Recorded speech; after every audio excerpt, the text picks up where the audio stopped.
Welcome to Expose Cheaters by Details. If this is your first time visiting this channel, or you've already subscribed, you are welcome. Here, you'll discover gripping cheating stories, infidelity stories, marriage betrayal, relationship drama, shocking confessions, unfaithful spouses, hidden secrets, cheaters exposed, and consequences that nobody saw coming. Every story is designed to take you through deception, suspicion, betrayal, discovery, and the moment when the truth finally comes out. If you enjoy Reddit-style cheating stories, relationship betrayal stories, marriage drama, and shocking twists, you are in the right place. Subscribe to Expose Cheaters by Details and turn on notifications. The truth may stay hidden for a while, but eventually, every cheater gets exposed. Your time, trust, and your comments keep this community alive. As you listen, share your thoughts, feelings, and lessons below, so we can learn together. Settle in. The truth and the twist are coming. Let's get into it. The clock on the microwave read 11:47 when I heard her keys scrape against the lock for the third time that month. I didn't get up.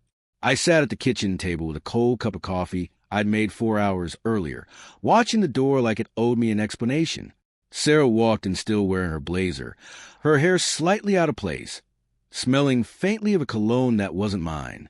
She froze when she saw me sitting there in the dark, the only light coming from the stove clock. "You're still up," she said, like that was the strange part of this whole situation. Before we go further, if you've ever sat in the dark waiting for someone to walk through that door, hit subscribe right now, because what she says when he asks her to choose is not what you're expecting. Turn on notifications so you don't miss part 2. I didn't answer right away. I let the silence sit between us the way she let her lateness sit between us for weeks now. 3 nights this month alone she'd walked in after 11, always with a reason ready before I even asked. Client dinner, team deadline, traffic on the interstate that somehow never showed up on the traffic apps I checked. I used to believe her without a second thought, because that's what 12 years of marriage does to a person. It builds a floor under your feet, so solid you forget to check if it's cracking. Long day? I finally asked, keeping my voice flat, giving nothing away.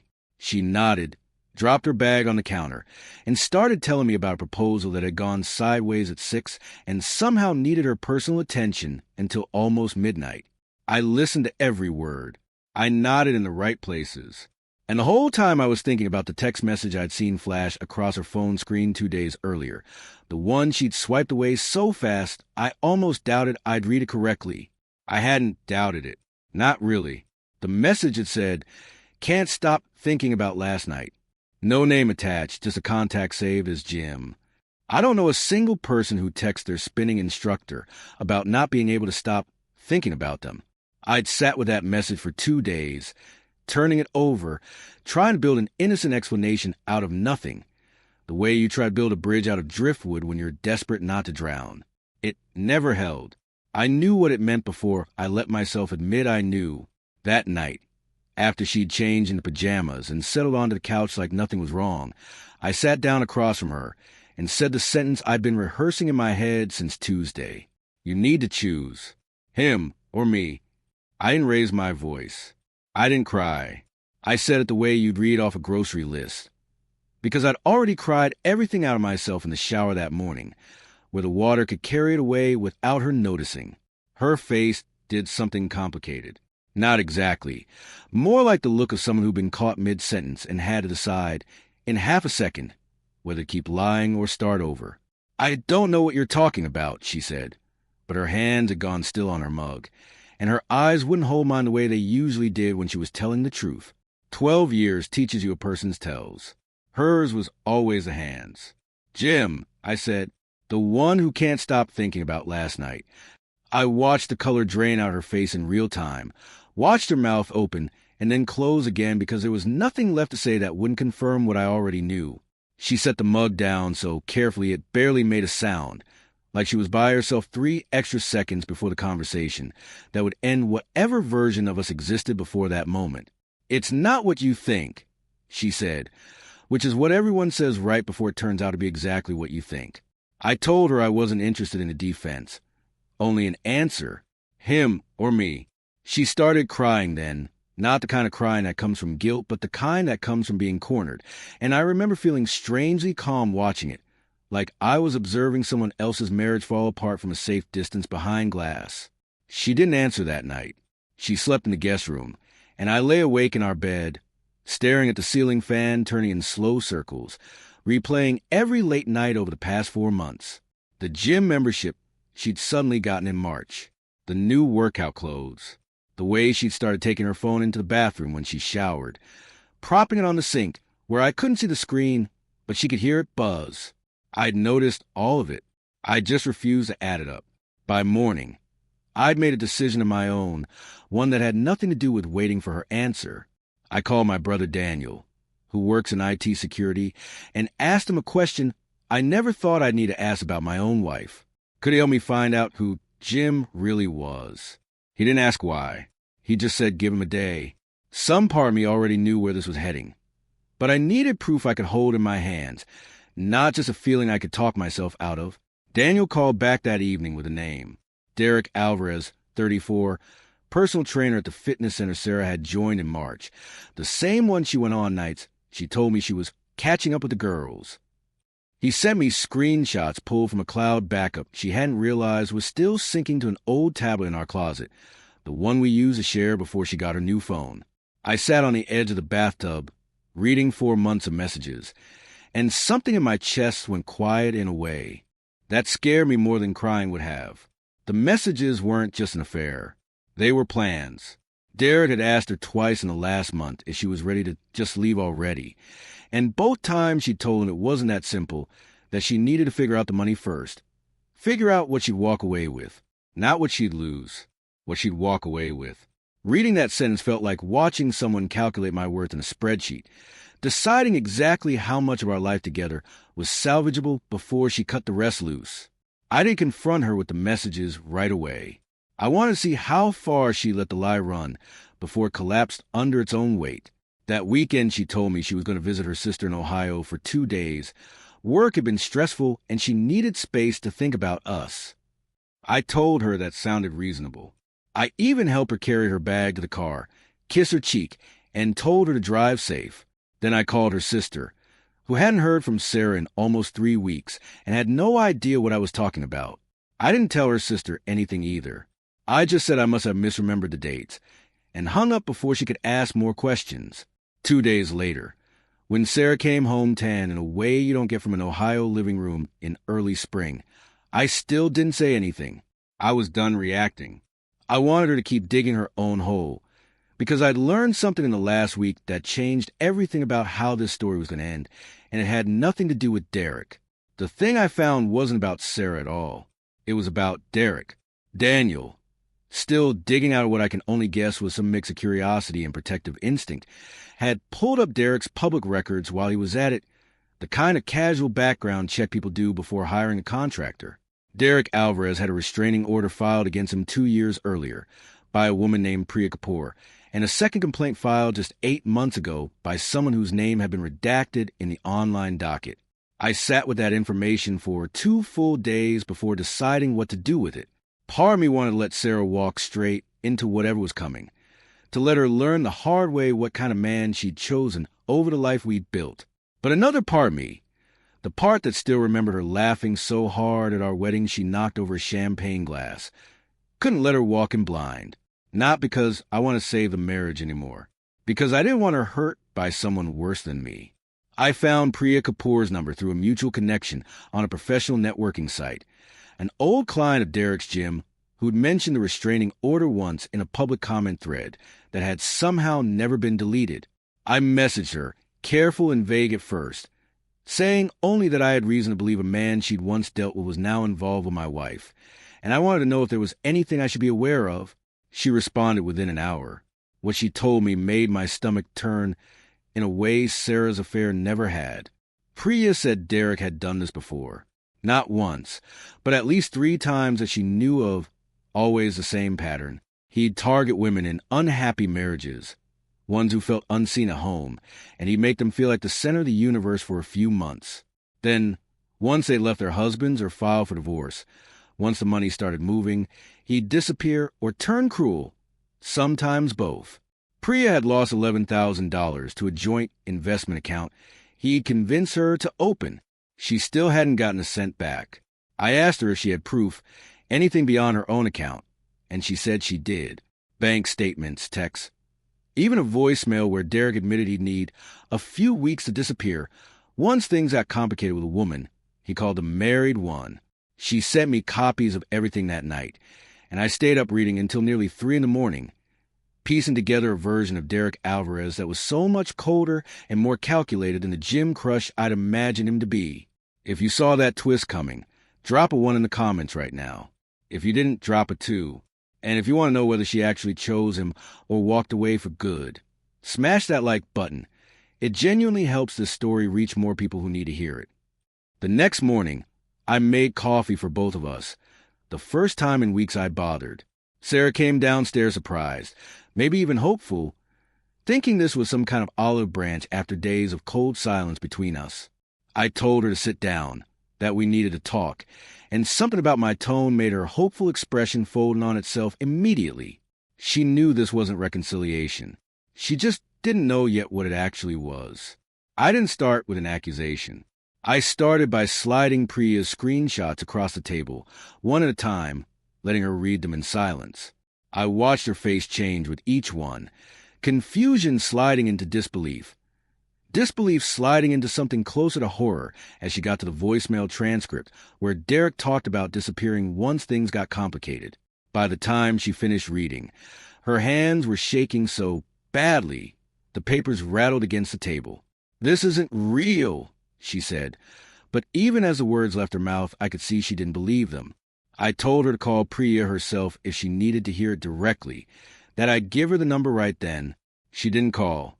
She just sat there, staring at the papers, at a man she thought loved her revealed as someone running the exact same script on woman after woman, and I watched 12 weeks of what she thought was a great love story collapse into a pattern she was never special enough to break.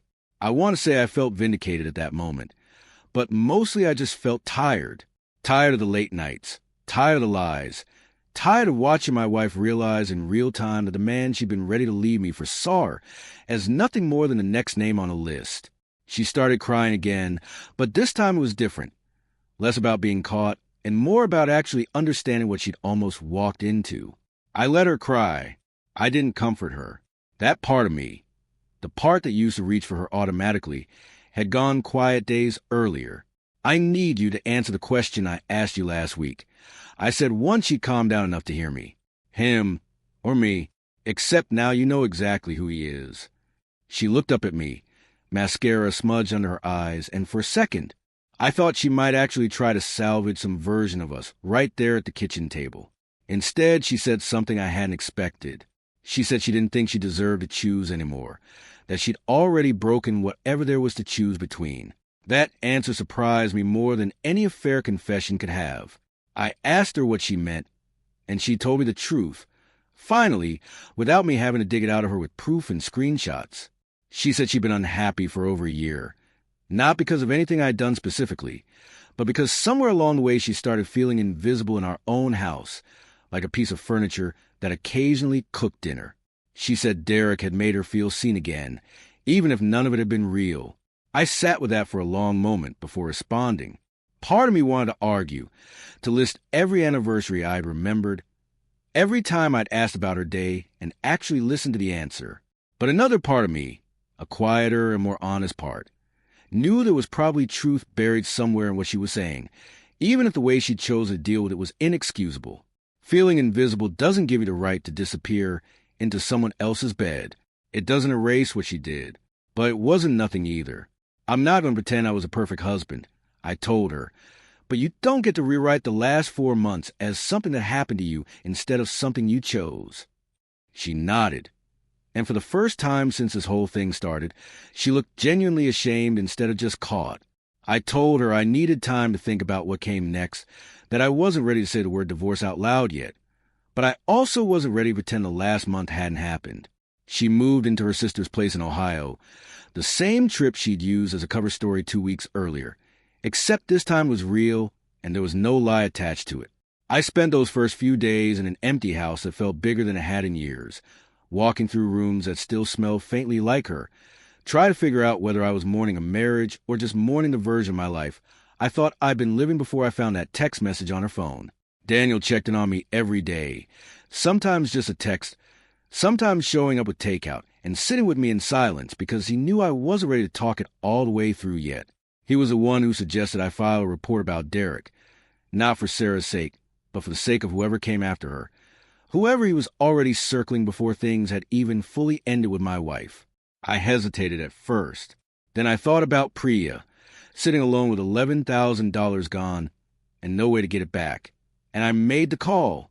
The detective I spoke with told me they already had an open file on Derek Alvarez, that Priya wasn't the only one who come forward, and my statement combined with the evidence I gathered helped tie together a pattern they'd been building a case around for months.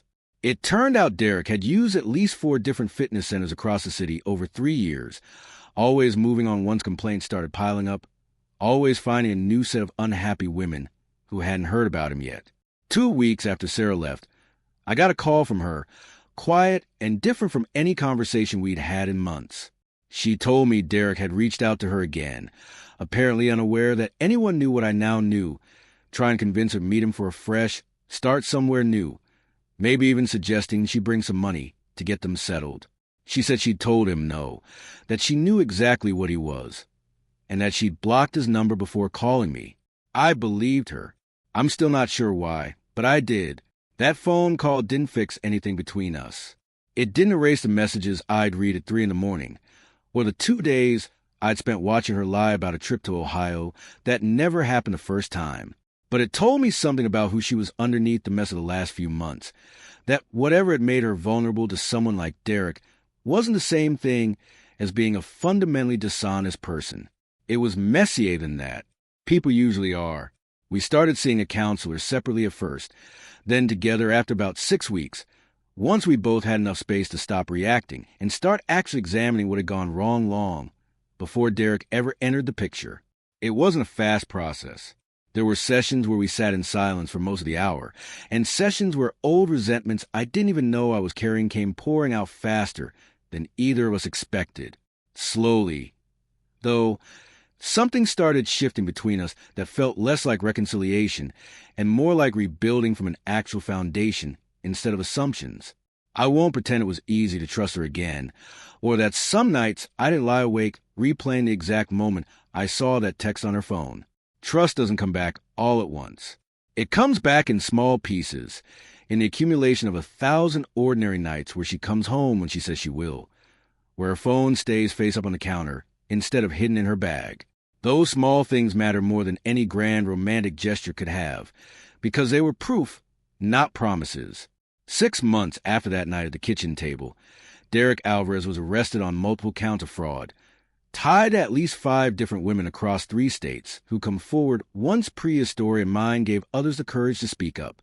Sarah testified as a witness, not a victim exactly, since she hadn't lost money the way some of the others had, but she gave a statement about the pattern of manipulation she'd experienced, and I sat in the courtroom gallery watching her do it, feeling something complicated that wasn't quite pride but wasn't far from it either.